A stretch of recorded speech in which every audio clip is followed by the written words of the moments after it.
Alright, so let me show you how to replace the alternator pulley for this Toyota Hilux. Alright, so we got a spline type pulley on, so we gotta use this special tool right here. Put it on like this, use the impact gun, and you basically blast it off.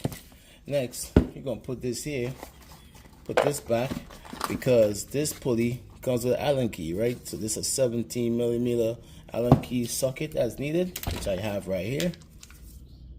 So I'm going to just put this on like this, run it up, make sure that is tight before you hit it with the impact gun.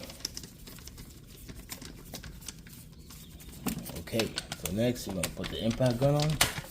We're going to just blast it on. And that's it.